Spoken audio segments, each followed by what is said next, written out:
But anyway, I said, Prabhu, here, take this, use this pen. So he was very grateful, and he wrote down whatever he was writing, and then he held the pen back to me. And before I took it, I said, Prabhu, do you have another pen? And he said, yeah, but I could tell he probably didn't have another pen. So I said, no, you keep the pen. And he was really, wow, thank you so much. And then I went back to my normal mechanical chanting, and oh my God, just the holy name, I started like crying. And I hardly ever cry when I chant, but I just started like crying. Well, what's happening? What did I do? What's happening? The only thing I did different than normal is I did some service for a devotee. And Prabhupada was right there, and Prabhupada was obviously pleased that it's just a little button. He wasn't a sannyasi or something. It's just an ordinary, whatever an ordinary is, an ordinary devotee. And immediately my chanting just went through the roof. I've had many experiences like that when you do service for a devotee, oh my God, that like your bhakti just goes, exponentially advanced just by doing that. And do you know how much this pen costs? It's like nothing. It's a few rupees. But what I got in happiness from that pen, you can't compare it. It's like I would give away millions of pens if I could get that feeling again. Like that. So this is, the value of serving devotees is like, oh my God, it's just so valuable. It's amazing. Like that. And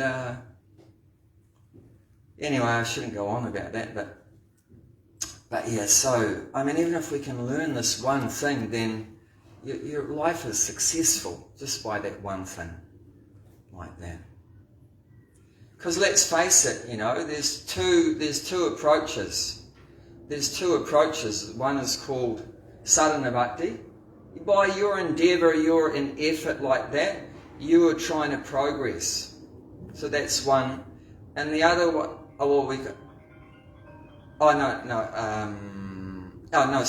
sadhana siddha. So you can become perfect. Siddha means perfect through your sadhana.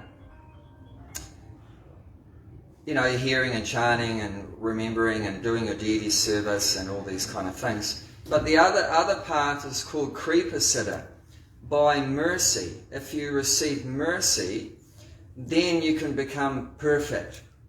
So I'm not saying we shouldn't do sadhana, we should do our sadhana, but the very effective and guaranteed way to progress and become perfect is if you get some kripa, some mercy.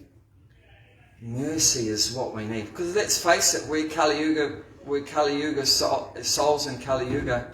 We're not very qualified in spiritual practice. We're not very austere. We haven't controlled our senses, haven't been able to control our mind, everything. It's completely madness. Everything around us is so contaminated. Our health is maybe not good, and everything is nothing is going very well. So to become perfect by sadhana is very difficult. But by mercy, you can become perfect in a second. You can become perfect in a second by mercy. And that's why it's recommended, sadhu sangha, sarvasiddhi hoy lava matra sadhu sangha. What is it? Have I said it?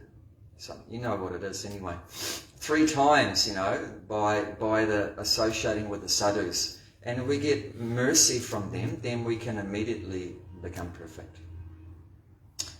Om Namo Bhagavate Vasudevaya.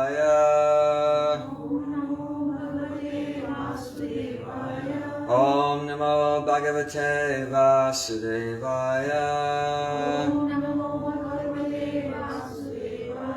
Om Namo Bhagavate Vasudevaya.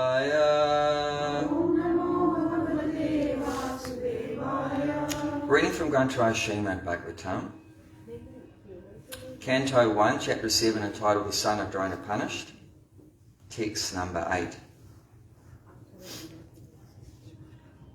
Oh, you've all got books? Okay, we can follow. Sasammitam Bhagavatim. Sasammitam Bhagavatim. Kritvānukramya chatmajam. Shukam adyapayam asa.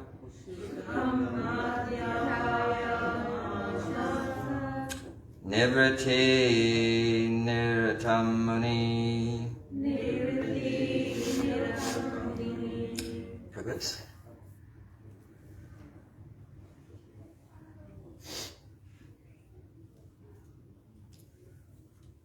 What do you normally do? Others will recite? Yes. Okay, please.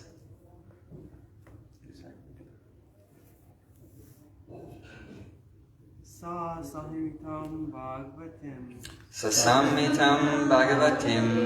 Kritanukramya chatmajam. Kritvānukramya chatmajam. Sukham adyapam asa. Shukam adyapayam asa. Nivitri niratam muni. Nivriti niratamuni. Sasamhitam Bhagavatim. Sasammitam Bhagavatim. Kritvānukramya chatmajam. Kritvānukramya chatmajam. Shukam adhyatmayam asa. Shukam adyapayam asa. Nivritti niratam muni. Nivriti niratamuni. Sasamhitam Bhagavatim. Sasamhitam Bhagavatim. Kritvānukramya chatmajam. Kritvānukramya chatmajam. Shukam adhyapayam asa. Shukam adhyapayam asa. Nivriti niratam munihi. Nivriti niratam munihi. Sasamhitam Bhagavatim. Sasamhitam Bhagavatim. Kritvānukramya chatmajam. Kritvānukramya chatmajam. Shukam adhyapayam asa. Shukam adhyapayam asa. Nivriti niratam muni. Nivriti niratam munihi.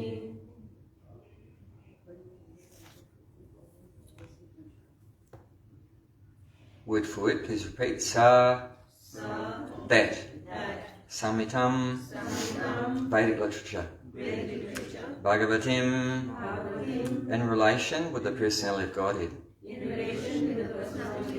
Kritva, having done. Anukramya,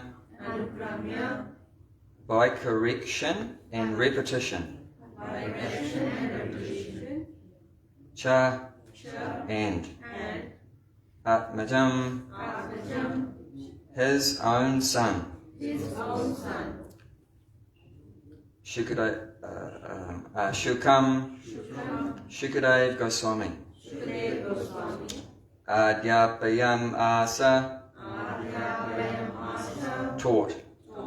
Nivriti, path of self-realization. Niratam, engaged. Muni, the sage. Om Jnanatimrandasya Gananjana Shalakaya Chakshu Unmalatam Yena Tasmai Shri Gurave Namaha. I was born the darkest ignorance, and my spiritual masters kindly opened my eyes with shining torchlight, transcendental knowledge. I therefore offer my respectful obeisances unto his lotus feet. Shri Krishna Chaitanya Prabhu Nityananda Shri Advaita Gadadhara Shivasani Gaura Bhakta Vrinda Hare Krishna Krishna Krishna Hare Hare Hare Rama Rama Rama Hare Hare. Translation and purport by His Divine Loving Grace A.C. Bhaktivedanta Swami Prabhupada. The great sage Vyāsadeva, after compiling the Śrīmad-Bhāgavatam and revising it, taught it to his own son, Śrī Śukadeva Gosvāmī, who was already engaged in self-realization. So this verse comes after two famous verses that Prabhupada quoted many times. The 6th verse and the 7th verse. So the 6th verse says that all the miseries can be immediately, directly counteracted, mitigated by devotional service. However, the living entities, they're in ignorance. They don't know that. They don't know that just if you do devotional service, all your problems will go away. So they continue to suffer. They continue to suffer. Easily it can be solved. You just take to devotional service. How is that possible, that the miseries go away? What do you think, Prabhu? Did the miseries stop?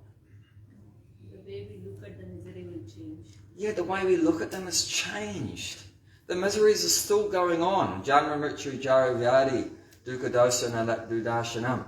The miseries are still there. It doesn't mean your boss is not going to give you a hard time anymore. It doesn't mean your kids aren't going to get a bit crazy sometimes, or it doesn't mean that your health isn't going to get ruined, that you're not going to get cancer. It doesn't mean that you got stupid politicians going to be pressing down on your head. You know, none of that necessarily is going to go away, that life is going to become easy and like that, every step is a dance, every word is a song. It doesn't necessarily mean that. That might even get worse, those things. You know, that's the nature of the material world. But what it does change is how you view it, how you deal with it, how you respond. So you don't have any control over the situation. We're completely helpless. But what we do have control over is how we respond to the situation. And if you take to bhakti, that response can change. That response can change. Trinadapi saneshena toroiva sushnuna amanina marinina kirtaniya sarahari. You become very humble and very tolerant and give respect to everyone and don't expect any respect. Then nothing can stop you. Then you can chant in any situation like that. But if you're puffed up and you're intolerant and you don't respect and you expect people to respect you, then it's all going to collapse. You know, it's not going to be able to continue. So if we develop these qualities as a Krishna conscious person, so this is very essential, you know, information, knowledge to have. And Prabhupada spoke on that Anartha-pashamam Saksat verse many times, and also the following one, Yasyam Vai Shriyamanayam Bhakti Purusa, was it Bhakti Purusa? Krishna Bhakti? Krishna Purusham Param. Yeah. So devotional service can counteract the miseries, and this verse gets in more closing in, more detail, that especially, I mean, we know 9 processes, that's all devotional service comes in 9 processes, but especially then this verse focuses on especially the hearing process. And that's why we have, it's 9 processes in a particular order. It's not by chance, this order, it's not a random thing they put it in there with Shravanam first. Shravanam is like, wow, that's like, really gives you the maximum benefit. And what is the maximum benefit? This verse is telling us, simply by giving oral reception to the Bhagavatam, then immediately the bhakti sprouts up in the heart. The love for Krishna sprouts up in the heart through this process of hearing. And also all the shoka, moha, bhaya, apaha. So all these really inauspicious things like lamentation and moha, illusion, and bhaya, fear, is gone. Is eradicating those things. So this is what is changing our perception. Through this hearing process, we'll reset our consciousness. We'll completely reset our consciousness, and you'll see things completely different way. And these lower qualities and negative things won't affect us like that. So that's the prelude to this verse. So this is a very important section, very wonderful section.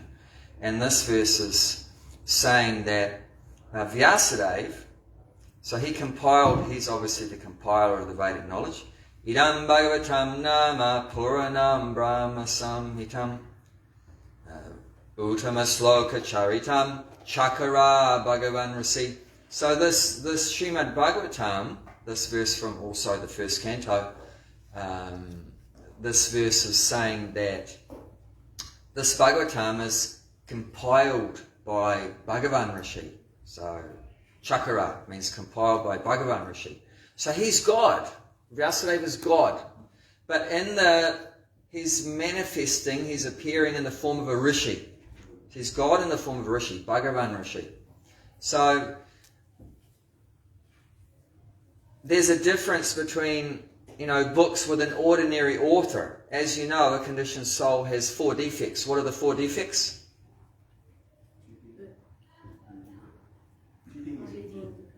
One is cheating, propensity. Making mistakes. Lying. That's cheating. Yeah, cheating. Illusion. Illusion, subject to illusion. And this one, imperfect senses. I can't see. I can't see. Even with this, I can't see your souls or the Paramatma like that. Very defective. So imperfect senses. But this is not the case with this. There's none of that in this, because the author is free from these defects. That's why we should hear from this, not go down to the library and read. Unless have you put a Bhagavatam set in the library? That's worthwhile going there to read. But all this other stuff is all millions and millions of books, but it's all completely useless. What's that beautiful verse in the beginning of the 2nd canto? That there are many subject matters of hearing, very famous verse. But it's all completely useless, waste of time. They're blind. People have so interest in so many topics, so many subjects, but if it's not in relationship with the Lord, then it's completely no value. So many subjects. But without relation to the Lord, it's no value. Rachaya Ratamya Pradita Napradita Chatmani Tadvidyam Atmano Mayam Yatavaso Yatamaha, the 2nd seed verse in Bhagavatam. That whatever appears to be of any value, if it's without relation to me, is of no reality, no is my illusory energy, that reflection of which is in darkness. It's all just illusion. All those books is completely just illusion, because they're not in relationship with the Lord. But what is Bhagavatam? It's all the topics are related to the Lord. That's what Bhagavatam is. The Lord is Bhagavan, and everything in relationship with Him, that is the Bhagavatam. And it's beautiful, Srīmad. It's so beautiful, these topics. What do you hear about in Bhagavatam? Like here, in the 1st canto, it's the Lord and the Pandavas, and in the 2nd canto, it's the Lord and Brahmaji, Lord Brahma. And in the 3rd canto, you can help me out here. What's in the 3rd canto? It's the Lord and the form of Kapila Dev with the devotees. And there'll be more. And then in the 4th canto, I think it's Lord in the form of Prithu and the devotees. And then there'll be it's the Lord and Shiva, and the Prachetas, and then it's the Lord and Prahlad, and the Lord and, Dhruva, and the Lord and Ambarisha, and, the Lord and the Gopis in the 10th canto. And then it's the Lord and Uddhava in the 11th canto. Like that. And it's like, it's all related to the Lord. So this is the real knowledge. Everything else complete useless waste of time. Because this will awaken our love for Krishna, and that's the real essence of our existence. Dharma, Artha, Kama, Moksha, but that's not the real goals of life. The real goal is Krishna Prema. And only when you hear topics about Krishna can you reawaken the Krishna Prema. We know that Krishna Prema is not outside. It's already in there. But it's covered by... I should speak in a civilized way, but crap. It's covered by rubbish. Once again, been engaged in Vaishya activities, so I'm a bit rough around the edges. But yeah, it's covered by so much rubbish. It's covered by so much rubbish. You know, but it can be revived. You know that verse? What's that verse in Chaitanya Charitamrita? How through this Nityasiddha Krishna Prema Sadhyakabunoi Shravanadi Shuddhachiti Karye Doi, that Krishna Prema is eternally present in the heart. However, it needs to be, and it's not, you can't get it from any other source. It's already there. It's not, you don't go to India to get it. You don't have to go anywhere to get it. But it's already there. But it just needs to be reawakened. How can it be reawakened? Shravanadi. By this, beginning with Shravan, and of course Kirtanam, Vishnu Smaranam, so it continues. But it begins with Shravanam. Shravanam is so important. Prabhupada was giving a class, and he noticed that, it was LA or somewhere, that every class, one of his female disciples would walk out partway through the class. And she did this one time, 2 times, third time. The third time he stopped the class. He said, "Why are you leaving?" And she said, she thought she had a legitimate reason. She said, "I'm going to get boga for the deities."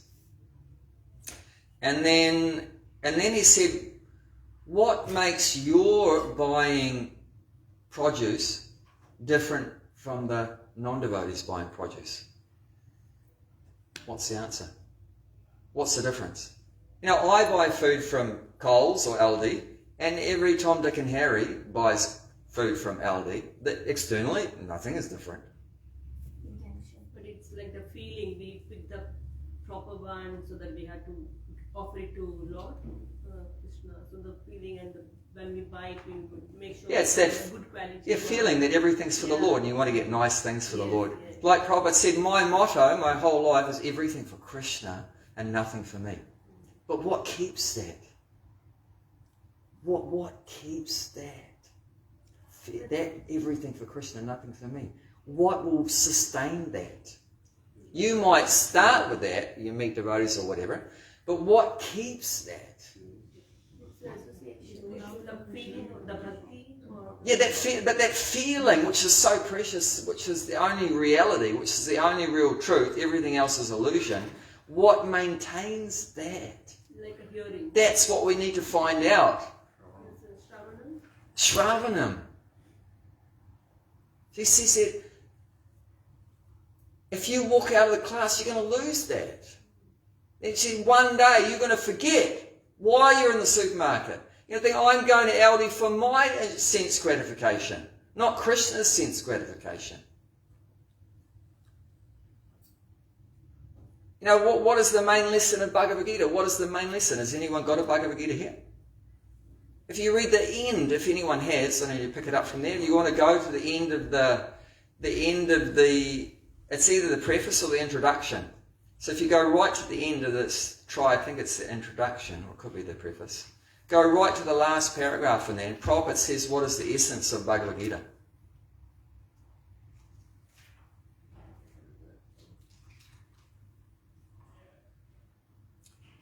While he's looking, he can confirm what I'm going to say, but he can look. It's the end. It's either the last paragraph in the introduction, the preface. He says the essence of the Bhagavad Gita is to teach that we're meant to please Krishna's senses, not our own senses. What in the beginning of the Bhagavad Gita, where was Arjuna at in his consciousness? His aim in the beginning of Bhagavad Gita was what? To please his own senses. He said, Nayotshe, in the 9th verse of the 2nd chapter, he says Nayotshe. Nayotshe means I shall not fight. He said, I shall not fight. Because he was thinking, if I fight, it's bad for my sense gratification. I have to kill my guru, and I have to kill my respectable elders and everything, my family members and everything. This is really bad for my sense gratification. I shall not fight. And he put down his bow and arrow and he started crying like that. He was lamenting. You know, we were talking about Bhagavatam, right? If you really get the nectar from Bhagavatam, the lamentation will go away. But like Arjuna, he's lamenting so much. And Have you found it? Yeah, I think this is true. He says the point is that anyone who accepts the principle of Bhakti Yoga and accepts the Supreme Lord as the summum bonum of life, as the highest target, the ultimate goal, can approach the Lord as a spiritual sky. If one adopts the principle enunciated in the Bhagavad Gita, he can make his life perfect and make a permanent solution to all problems of life. Is this what you It says satisfaction in the senses of the Lord. Last paragraph. Or second to last, I think it's the last one. You know, keep looking. I can have a look. Because there were some verses that Yeah. Gita.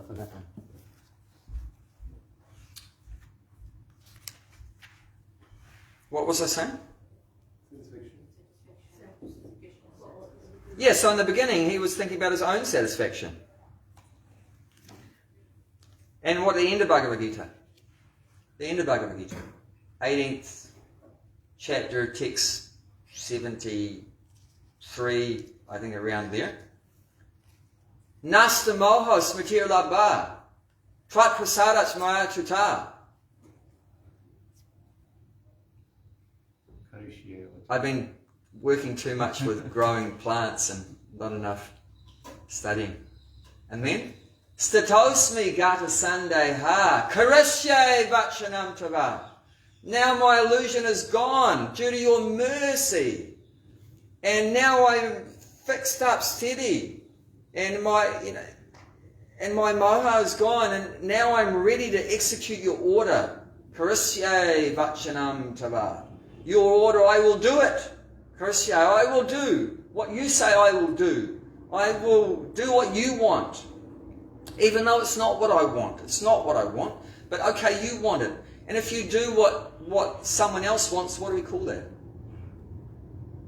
Doing something for someone else, what do we call that? Service, which is love. That's love. So that is the essence, Prabhupada is telling. It's not the introduction, so it's the preface.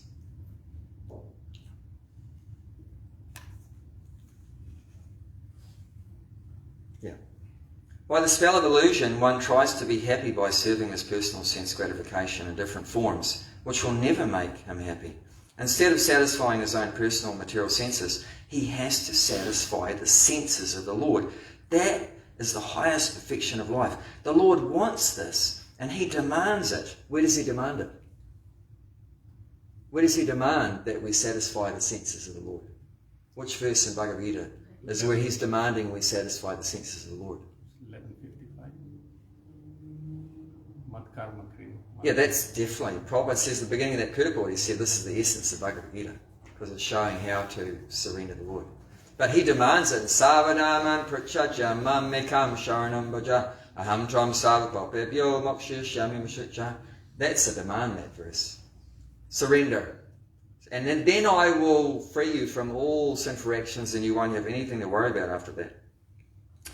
That is the highest perfection of life. The Lord wants this. He demands it. One has to understand this central point of Bhagavad Gita. This is the central point of Bhagavad Gita. What is the central point? Instead of satisfying his own personal material senses, he has to satisfy the senses of the Lord. That is the highest perfection of life.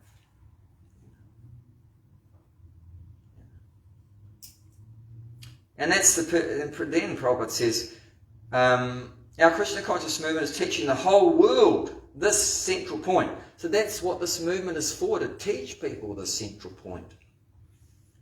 Because we're not polluting the theme of Bhagavad Gita as it is, anyone seriously interested in deriving benefit by studying Bhagavad Gita must take help from the Krishna conscious movement for practical understanding of Bhagavad Gita under the direct guidance of the Lord.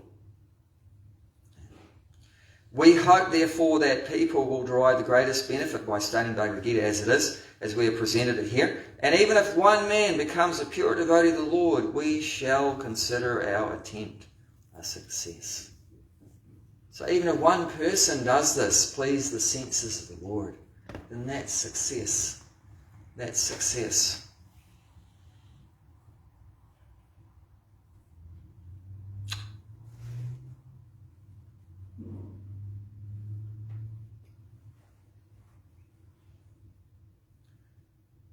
So this is the parampara system, and that's what this verse is explaining, that Vyāsadeva, he has realized the knowledge, and then he is passing it on to his son, Śrīkadeva Gosvāmī. Evam parampara praptam imam rajarishayos vidu sakalenaha mahata yoga nasta parantapa.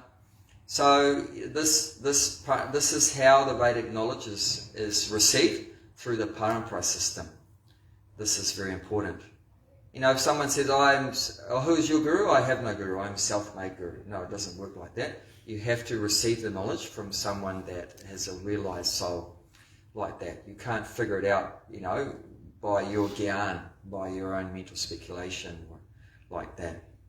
So this is explaining the parampara system here. And who is the person to receive the knowledge from the guru? Then it's mentioned here that Śrīkadeva Gosvāmī is already engaged in self-realization. So he's already purified. We need to be purified to receive the knowledge. If we're in tamagun, then how are you going to do it? That's why Prabhupada, he said, no meat eating, no intoxication, no illicit sex and gambling. This is the prerequisite qualities to purifying us, bring us out of the lower modes of ignorance and passion, bring us to the mode of goodness. Then we become eligible for receiving the self-realization. We become eligible. These things are very important. So he's already engaged in self-realization. But this is the amazing thing, that devotee asked Prabhupada that, I mean, it says, 728, Yasam Trandikram Papam Jadanam Punyakamanam Te Dvandra Moha Nirmukta Bhajante Mam Dradavata. Only those persons that have acted piously in this life and in previous lives, and whose sinful reactions are completely gone, eradicated, only they can take to devotional service with determination. And the disciples said, Prabhupada, looking at this verse, how is it that we came to Krishna consciousness? Because it doesn't seem like us disciples were pious. Most of you're all pious, but in the original devotees, Prabhupada said, I'm the only Indian. Well, they were all Western, coming from Malecha Yavana backgrounds, and they were eating McDonald's the week before they joined. It doesn't really look like they're fitting the criteria. So, but now they're engaging in devotional service with determination. There's so, like Prabhupada said, how many disciples that we have in the movement, and a certain number was told. This was very early on. So how many hundred it was, or whatever like that. And Prabhupada said that they're all pure devotees. They're all sannyasis. Did you know a woman can be a sannyasi? Did you know that? There's been a big controversy about that. Can women be sannyasis? And gurus, can women be gurus like that? But so what was Prabhupada meaning? That they weren't all carrying a danda or whatever like that. There's only a few like external sannyasis. But what is the meaning of sannyas? It's following the 4 regulative principles and yeah, that's part of it. Yeah, that's part of it. But it's a more fundamental principle. And it's mentioned the real meaning of sannyas in the beginning of early on in the fifth chapter, and also it's mentioned in the beginning of the 18th chapter. It's beginning in the beginning of the 18th chapter. And does anyone know that verse where it's said in the 18th chapter about what is the... I'm just trying to remember where it is. But it's basically saying there that... here it is. It's the second verse. The Supreme Personality of Godhead said the giving up of activities that are based on material desire is what great learned men call the renounced order of life, sannyas, and giving up the results of all activities is what the wise call renunciation. So, according to this definition, which is coming from God himself, if you give up all activities based on material desire, you're a sannyasi. So it's not about what body you have or how old it is or what have you, long hair, short hair, and male or female form or whatever like that. But if you've given up all activities based on material desire. Prabhupada sometimes he would quote a verse from Chanakya saying, and some of them are quite controversial in modern society, he was a Brahmana, right? So Brahmana, what's the quality of a Brahmana? They just tell you it as it is. They just tell you the fact. We like it or lump it. You know, that's why they never get paid. Because as soon as you get paid, we think, oh, I have to say what he wants to hear because he's going to pay me. And he won't pay me if I tell him something he doesn't want to hear. But no, they don't take payment because they don't want to, how do you explain that? They don't want to compromise their ability to tell you the truth. So they're not getting anything from you, so stuff it. You don't like it, that's your tough luck. You know, they're just going to tell you straight, but they're going to tell it for your benefit. But sometimes, you know, it can be hard on the false ego. You know, sometimes I was serving my Guru Maharaj, sometimes he completely smashed me to the ground. But he said it with love to help me, and it was just like a weight, a burden taken off my shoulders. Oh, one time I can't believe, it was just so embarrassing. I was so puffed up, thinking I'm a personal servant of Guru Gosvāmī, and like that I was so puffed up. And a disciple, my god sister, I came to pick. She cooked for him, and I went to pick up the food. And she asked me, when's Guru Maharaj going to speak tonight? And I was thinking, oh, I don't have time to talk to you about this. That I've got to get the food and go to serve my Guru. You know, so I didn't answer her. She said, when's he going to speak? And I didn't say anything. I just took the food and went. And then, so he spoke later on. And she wasn't there, obviously, because I didn't tell her when it was. I didn't tell her when was the talk. So she wasn't there. And Guru Maharaj didn't see her. So we were all in the room later on. And then he asked her, why didn't you come to class? And she said, I asked Abhay Charan and he didn't tell me. Oh my God. Both barrels came out. Boom, boom. And he just shot me to pieces in front of a big audience like that. And devotees came up to me after and says, are you all right, Abhay? Because it was like really vicious. And not vicious, but it was really hard to hear. And I said to them, I feel great. I never felt so good because of what he did. It's like lifted this burden that we're carrying around. Bharam, the Sanskrit word is bharam, means we're carrying a burden on our shoulders of all this pride and false ego and material. We think everything depends on me and everything like that, responsibility, false things we're carrying around. And he just took it away. You know, I'm still dealing with a lot of stuff. But, you know, that I felt so much relief from that. So sometimes, but that's the Brahman, he'll just, so Chanakya, one verse he said is that never trust a woman and a politician. and sometimes Yamuna would be in the audience, you know, one of his first very dear disciples of Prabhupada. Yamuna, anyone has Yamuna cookbook? That's my Bible, because I love cooking, so I keep that on my altar, you know, nearly. That book is an amazing, big, fat cookbook. It's just great. And she tells all pastimes before the recipe of her with Prabhupada and stuff like that. I'm just so fortunate my life is successful because one time I met her just before she left in a hospital in Mumbai. She was at the Bhaktivedanta hospital. And I went, it was amazing how it was just Krishna's arrangement. I went there because one disciple lost her beads that the Guru had chanted on in New Zealand. So she asked me to take some new beads and give them to her Guru in the hospital so he could chant on the beads and then would take them back. So I went there and that was mercy too. I got to be with this Prabhupada disciple, sannyasi, I'm trying to remember, Giridhari Swami. Never met him before. So Giridhari Swami, and we were in with him and that was ecstatic. And then came out of there. And there's Yamuna Devi in a wheelchair, bloated up her body. She had a disease where her body filled up with water and everything, really painful. and her body was really big and everything like that.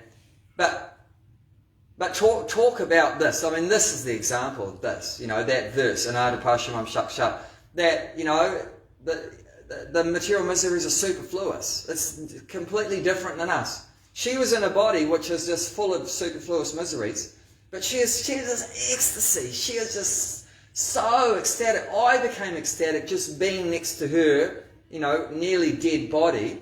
I became ecstatic, and we were in the elevator together. So I was in the elevator with Yamuna just for a few moments, but that just was like, helped me to transcend, for a short period of time. It's just, she was so ecstatic. And to be with, she's such a blissful person. Oh my God, so blissful. That's why I joined. It makes me think, I met a devotee for the first time on a woofing farm, organic farm, and he was the happiest person I ever met.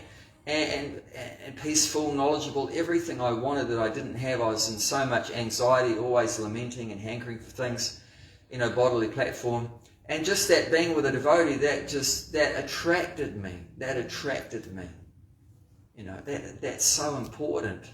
That devotees go out. The devotees are the only help for these poor, suffering people, always absorbed in lamenting and hankering, is to go out and be yourself, relish this process of Krishna consciousness and be a happy person. Rana Prabhupada said, they used to be hippies and they become happies.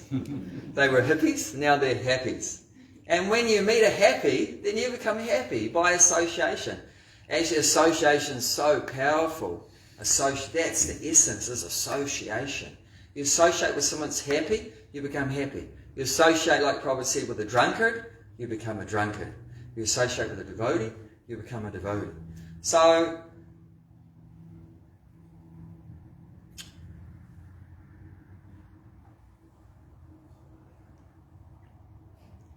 mind is going many tangents, so sometimes I lose where I came from.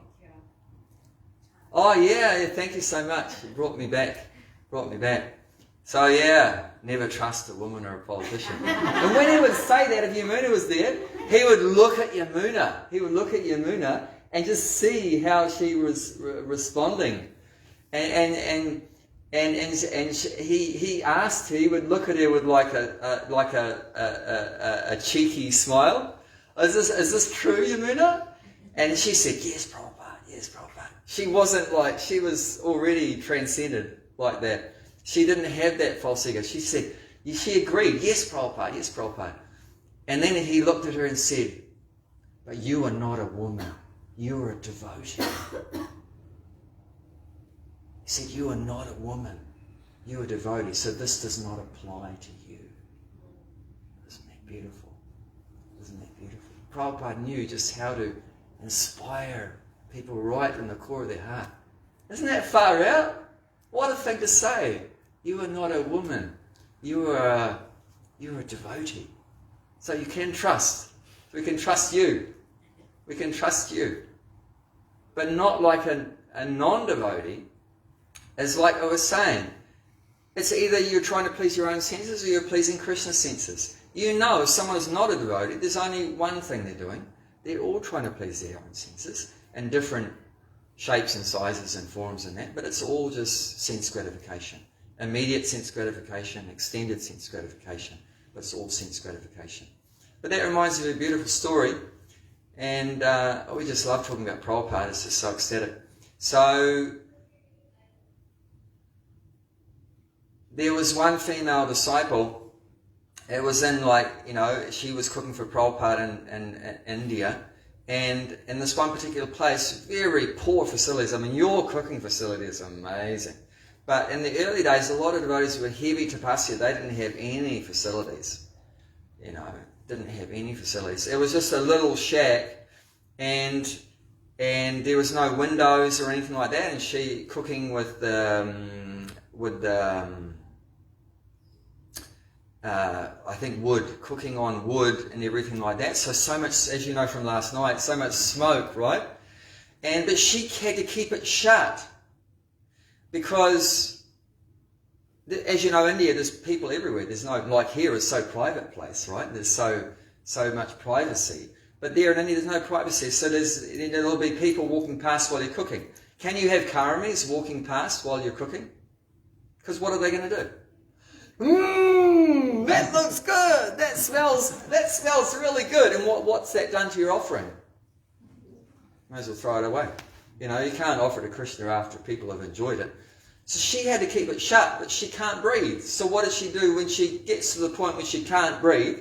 She opens the door, then shuts the door again. That's what I said in the beginning. You have to look after Prabhupada's disciples. They went through heavy tapasya for us. Now we're in luxury, man. We're completely in luxury. They suffered so much to do their service. God. So, and that was in the beginning, even before she cooked, she would have to, first thing she had to do in the beginning of the day, wrestle with the temple treasurer. What's it like dealing with the treasurer? Do you know? Any treasurers around here? Is it easy to get money from the treasurer? He knows. Is it easy to get money out of you? You have to wrestle almost. And so he had to beg, borrow, steal to try to get some money to buy veggies to cook Prabhupada's lunch, fruit and veggies. So first of all, she had to haggle with the treasurer and beg and plead and everything.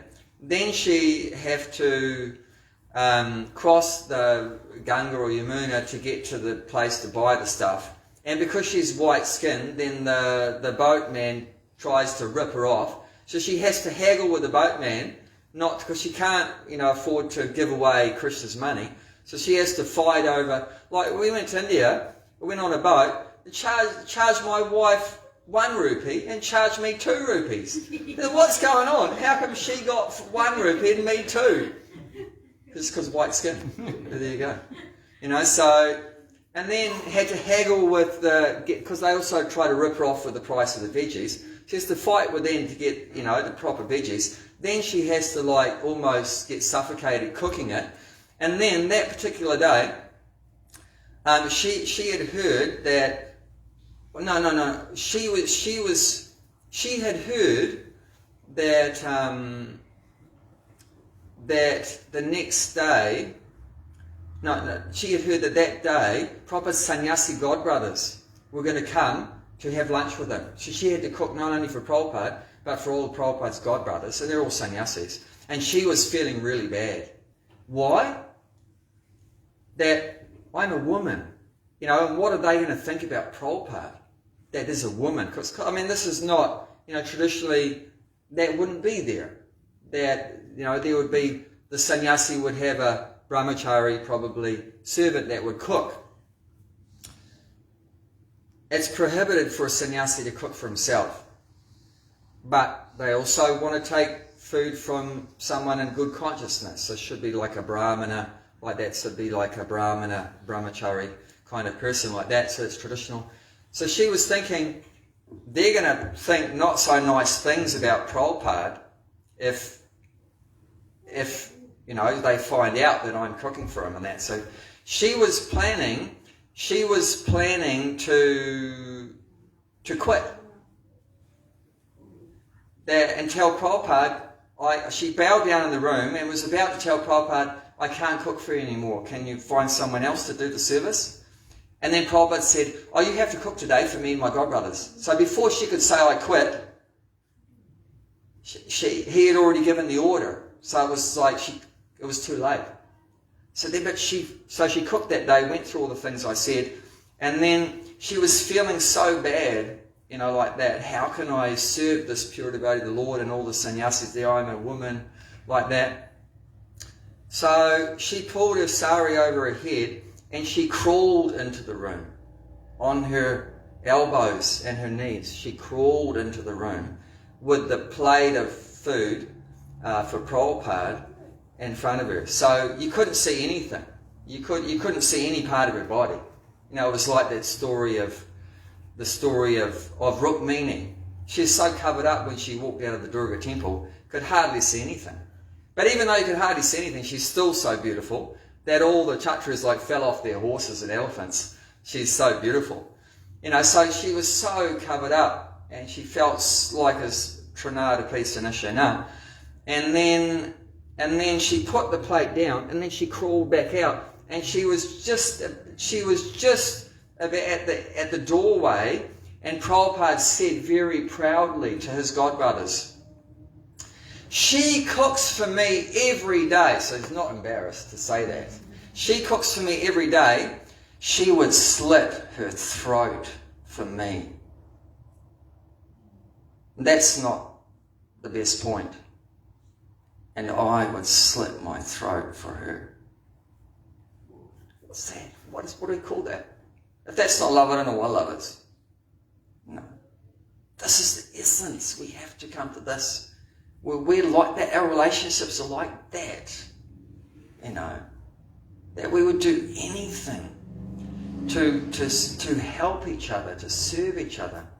And I'm telling you again, because it's so important, if you can create that, 8 acres isn't enough. 80 acres isn't enough. 800 acres. You're going to be people from all over the world will come to get that.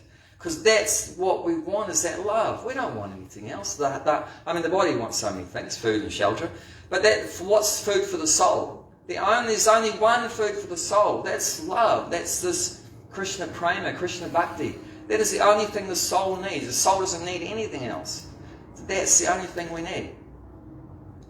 I'm telling you that a centre where the devotees do like that, then because we went past, the person told us this is movie world, isn't it? You have here dream world, movie world. What's some other worlds? Wet and Wild. What's that? Wet and Wild. Wet and Wild. Those places, they're going to be small time facilities. Compared to what will be there if you have those loving exchanges with the devotees. It will explode. One politician, Prabhupada had heard, one politician said in one parliament, if we don't do something about these Hare Krishnas, within a few years they're going to take over the world, they're going to take over the government. It was going like that because in the early days of Krishna consciousness, that was there, that love between Prabhupada and the devotees and each other and the devotees and the karmis. There was so much love and people were just joining. Every week you'd be, a bunch of new faces all shaved up coming in to do service. It was just going exponentially. And even the politicians in the early days were afraid that it was just growing so much. And now what is our experience? It's going a bit slowly in many places. Why? That's it right there. We just have to bring that love more. And that's what it's all about. It's not about big fancy temples. I pray you don't build a big fancy temple.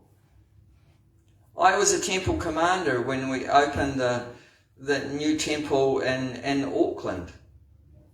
Now they have a big fancy temple there. In the beginning it was an old farmhouse converted for Radha Giridhari. Radha Giridhari installed by Prabhupada. And it was an old farmhouse, really basic, nothing really. But that was like nectar. When I joined, it was in the old farmhouse. It was all we had was Radha Giridhari and each other. We didn't have anything else. We were a Kinchana Gochara. We didn't have anything. It was just Radha Giridhari and each other.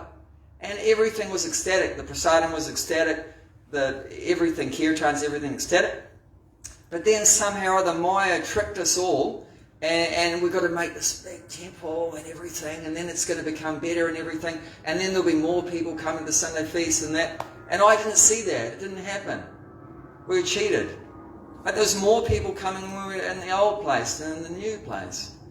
Because then the focus went, instead of loving each other and the Lord, it was on love the bloody building, sorry to say, and it was all about money. Instead of going there to try to give you Krishna consciousness to your home and give you Krishna consciousness, as Prabhuji, can you please give some money? There's somebody say that instead of fundraising, we should do friend raising. You just have a loving, make friendship with the people. You don't have to. Do you know how? And we think, well, no, but the Goswāmīs also built temples. But do you know how they built the temple? Did they put in one drop of blood to raise some money to build that temple? Like Sanatana Goswāmī, Radha Govindaji, Do you know that beautiful? I mean, Muslims knock the first top 3 levels off it, but even what's left is bloody hell. I mean, that's amazing. Sorry, I'm just... Yeah, my conditioning is just like that. Sometimes I have bad words. My wife actually gets on my case so much. She said, oh boy, you got to stop all your bad language. But yeah, I'm just what to do, you know. I'm like, you know, I can't, you know, like, you know, Hanuman and that, also Garuda, you know, like animals, you know. But they're pure devotees. It doesn't matter. But I'm like that. I'm like an animal, you know. But somehow even an animal can become, you know, Krishna conscious, even though we're an animal, you know. But and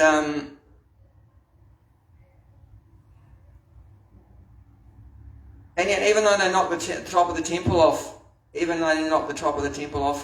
but how that temple got there was so. It was such a beautiful place. I mean, Aurangzeb, right? He saw a light come from it, and he asked his advisor, "Where's that lamp?" Because it was higher than his fort, and he was an Agra, right? So it was higher. The light was higher than his place, so he got envious. How can you have a place higher than my place? So he said, "Go and knock the top off it." So they knocked the top off it. It was a beautiful place. But how did that happen? He would just preach. He would just be glorifying the Lord. And some king would be in the audience, and the king, the Maharaj, hear this pure and Amrita nectar katar, would just fully surrender on the spot and say, "I want to do something for you. Can I do some service? Let me do some service." He'd say, "Oh, I have a deity, Radha Madan Mohan, and I don't have a nice facility for Madan Mohan. If you like, you can build a temple for Madan Mohan. Oh, please, yes, please, please." So he's super rich, so he just builds it, you know. And then Madan Mohan goes in there. But he didn't do anything to make money. He didn't make any effort to make money. I mean, your Guru Maharaj is a perfect example. Dwarka, right? It's a temple in Dwarka. How did it happen? He just sat down. What did he do? Did he go out saying, "Please give money, here, come on, give money, hurry up"? No, he just sat down and read Bhagavatam. Someone got so inspired by the sadhu, you know, and then like that it grew, and then they built a temple there, right? You know better than me. You know, so this is the thing. Just relish. Just become happy. People become so attracted. Prabhupada appeared in one airport, and all the devotees were there doing kirtan and everything. There was one African man that just happened to, by his good fortune, causes good fortune, happened to be there. Prabhupada came around the corner. He said, "Look at that man, he's shining, look at that man. You know, African American. No contact with anything before.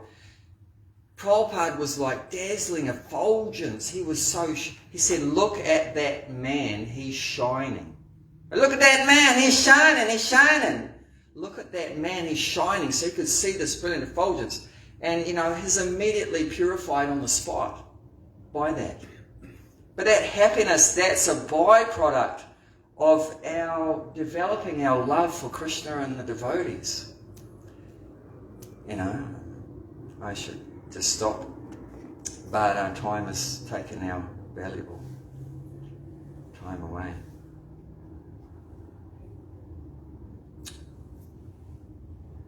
I should stop, right? It's too late. And you have Vyāsa today come. Everyone needs to prepare for that. Would anyone like to say anything? Prabhu, would like to make any comment, or anyone have any questions or anything they want to say?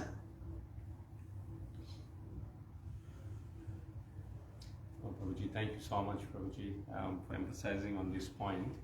Our Guru Maharaj, as you mentioned, always said that Lakshmi and money is byproduct of pure devotional service. Yeah. We don't have to run after it. Yeah. We just simply do pure devotional service. Yeah. And everyone will be running after us. Yeah. Yeah. Thanks for bringing that to our attention. My wife actually says, always worried about our finances, about money. I keep telling her, don't worry, it's okay. Krishna will provide. This is surrender, right? 6 aspects. One aspect is have faith that Krishna will protect you. He'll maintain you. You don't have to worry.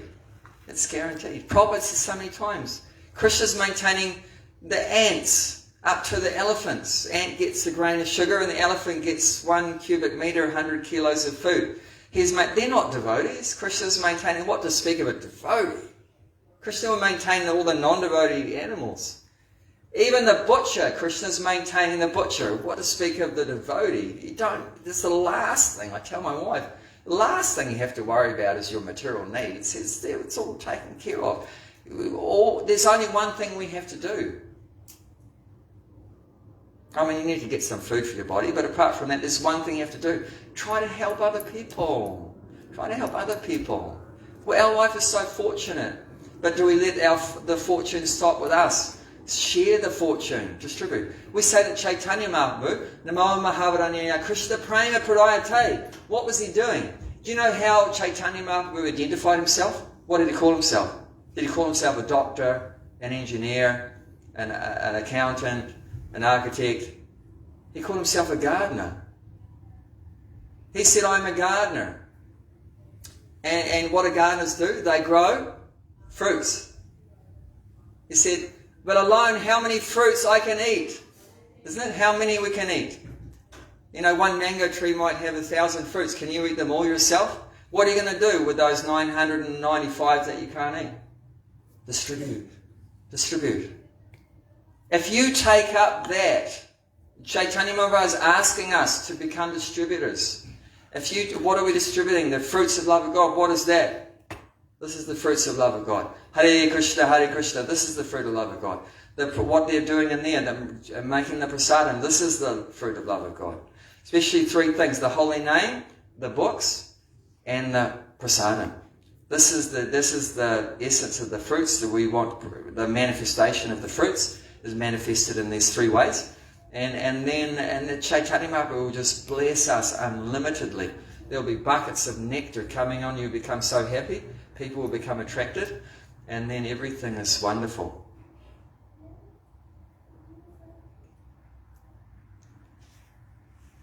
Grantra Śrīmad-Bhāgavatam ki jai. His Grace Abhay Charan Prabhu ki Jai.